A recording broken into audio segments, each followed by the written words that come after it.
নমস্কার বন্ধুরা, test the বেস্টে সবাইকে স্বাগত জানিয়ে আমি আমার রান্না শুরু করব। আজকে আমি এক নতুন ধরনের চিকেন রান্না করে দেখাবো, কিন্তু এই চিকেন রান্নাটা ডেলিকার চিকেন রান্নার থেকে একটু আলাদা হয় আর খেতে দুর্দান্ত টেস্টের হয়। আর এটা নান, রুটি, পরোটা বা লুচি বা ভাত যে কোনো কিছুর সঙ্গে খেতে খুব ভালো লাগে। দেখতে এরকম হলেও খেতে এর স্বাদ ভোলা যাবে না। আপনারা বাড়িতে একবার ট্রাই করে দেখতে পারেন এই চিকেনের রেসিপিটা। চলুন তাহলে দেরি না করে দেখে নেওয়া যাক আমার আজকের ভিডিওটি। এই চিকেনটা বানানোর জন্য আমি এখানে 1 কিলো চিকেন নিয়ে নিয়েছি আর ধুয়ে পরিষ্কার করে চিকেনগুলোকে নিয়ে নিয়েছি। যেমনভাবে তরকারি করা চিকেন কাটানো হয়, মানে যেরকম ভাবে আর কি মিডিয়াম পিস করা হয়, সেভাবেই পিসটা আমি করে নিয়েছি।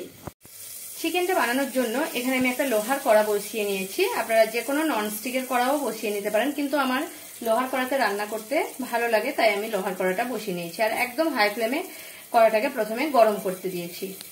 কড়াটা আমার গরম হয়ে গেছে। এখানে আমি কিছুটা পরিমাণ সাদা তেল দিয়ে দিলাম। এখানে সাদা তেলটা গরম হয়ে গেছে। 1 চামচ বাটার আমি এর মধ্যে দিয়ে দিলাম আর কিছু গোটা গরম মশলা নিয়ে নিয়েছি। এখানে দারচিনি, লবঙ্গ মানে গোলমরিচ, ছোট এলাচ ফাটিয়ে নিয়েছি আর লবঙ্গ। এই যে এটা বাটারটা গলে যাওয়ার পরে এর মধ্যে আমি দিয়ে দেব। আর এলাচটা অবশ্যই ফাটিয়ে নেবেন, গন্ধটা বেরোবে। এর মধ্যে দিয়ে দিলাম। গন্ধটা যখন বেরিয়ে আসছে তখন ছোট ছোট 4 থেকে 5টা পেঁয়াজ আমি এখানে গ্রাইন্ডারের জারে পিষে নিয়েছি। এই পেঁয়াজ বাটাটা আমি এর মধ্যে দিয়ে দিচ্ছি। লো টু মিডিয়াম ফ্লেমে রেখে পেঁয়াজটাকে আমি একটু বাটার আর তেলের সঙ্গে ভালোভাবে ভেজে নেব।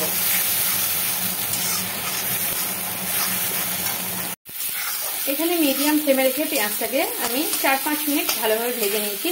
পেঁয়াজ থেকে পেঁয়াজের কাঁচা গন্ধটা চলে গেছে।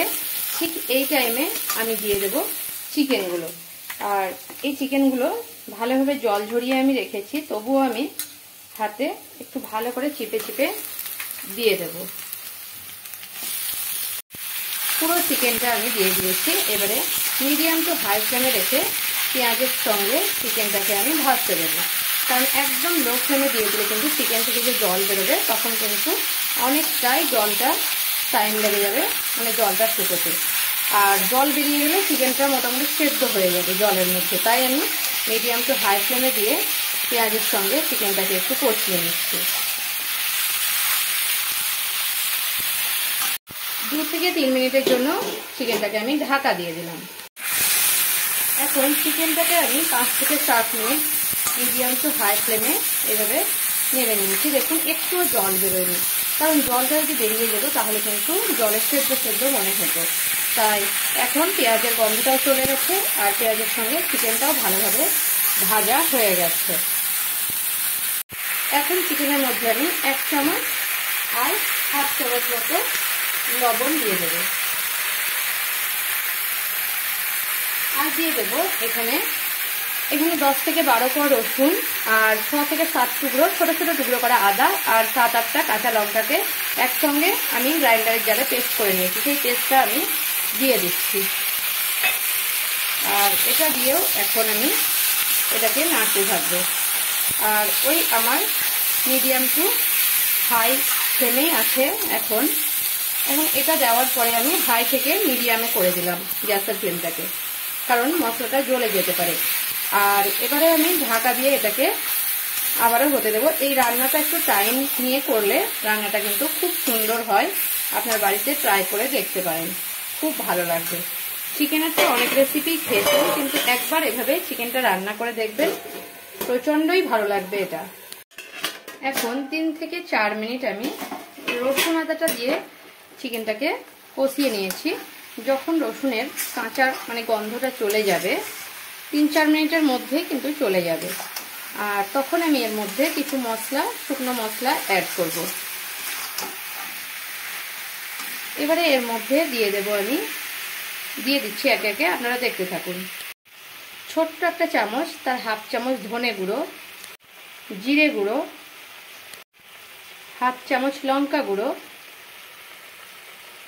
আর আমি এখানে 1 চামচ মতো কাশ্মীরি রেড চিলি পাউডার দিয়ে দিচ্ছি। 1 চামচ কি 1.5 চামচ দিলেও কোনো ক্ষতি নেই। এখানে 1 চামচ, ছোট চামচের 1 চামচ মতো আমি দিয়ে দিলাম কাশ্মীরি রেড চিলি পাউডার, কালারটা সুন্দর করার জন্য। আর দিয়ে দিচ্ছি এখানে গোলমরিচের গুঁড়ো। অল্প একটু ওই হাফ চামচ মতো গোলমরিচের গুঁড়ো দিয়ে দিলাম। এবারে আমি আবারও এটাকে 3-4 মিনিট কষিয়ে নেব শুকনো মশলার সঙ্গে। একদম ঢাকা দিয়ে দিয়ে মিডিয়াম টু লো ফ্লেমে এবার আমাকে চিকেনটাকে কষাতে হবে, কারণ খুব বেশি হাই ফ্লেমে দিলে মশলাটা পুড়ে যাবে। এখানে আমি 2 চামচ মতো টক দই নিয়ে নিয়েছি, আর ফ্রিজ থেকে বের করে রেখেছিলাম আধা ঘন্টা আগে, কারণ নর্মাল টেম্পারেচারে রেখে নিয়েছি। আর ভালোভাবে এটাকে এভাবে মানে ফেটিয়ে নিয়েছি। এখন চিকেনটা লো ফ্লেমে দিয়েছিলাম, আর মশলাটা শুকনো মশলার সঙ্গে সব কিছু কষানো হয়ে গেছে। এখন আমি এটাকে একদম লো ফ্লেমে আছে, আপনারা চাইলে কিন্তু গ্যাসটা 1-2 মিনিটের জন্য অফ করেও দিতে পারেন। এই টাইমে আমি টক দইটা দিয়ে দেবো এই চিকেনের মধ্যে। আমি আর গ্যাসের ফ্লেমটাকে অফ করছি না। আপনারা যদি খুব তাড়াতাড়ি টক দইটা চিকেনের সঙ্গে মেশাতে না পারেন তাহলে অফ করে দেবেন, নইলে কিন্তু টক দই ফেটে যাবে আর ফেটে যাওয়ার সম্ভাবনা থাকে। আমি সঙ্গে সঙ্গে এইভাবে টক দইটা দিয়ে দিচ্ছি আর মিশিয়ে দিচ্ছি চিকেনের সঙ্গে। এই রান্নাতে হলুদটা ব্যবহার না করলেই আমার মনে হয় ভালো হয়, কিন্তু আপনারা যদি চান সামান্য একটু হলুদ ব্যবহার করতে পারেন, কোনো অসুবিধা নেই, টেস্টের কোনো বদল হবে না এতে।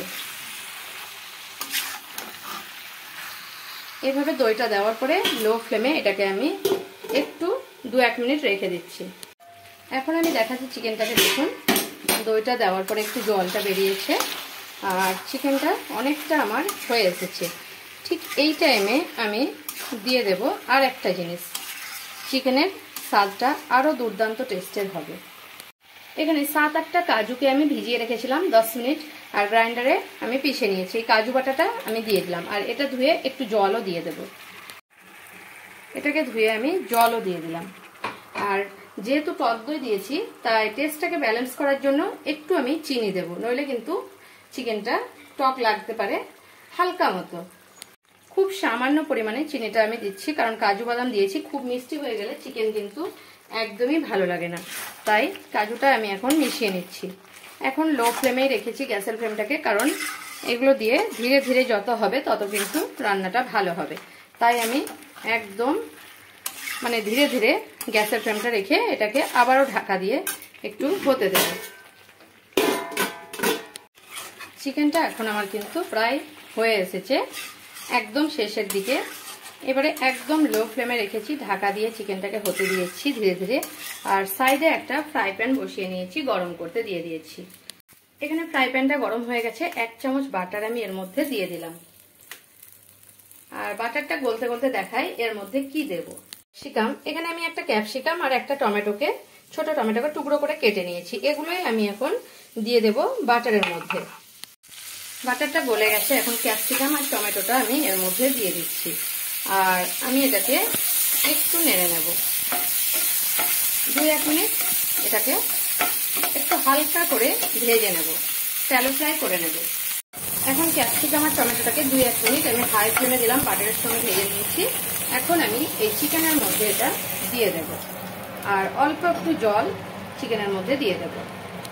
জলটা আমি এই ফ্রাই প্যানে দিয়ে দিচ্ছি, হালকা অল্প একটু জল। আর এটা আমি এখন এই চিকেনের মধ্যে দিয়ে দিচ্ছি। আর এটাকে আমি এখন একটু নেড়ে নেব।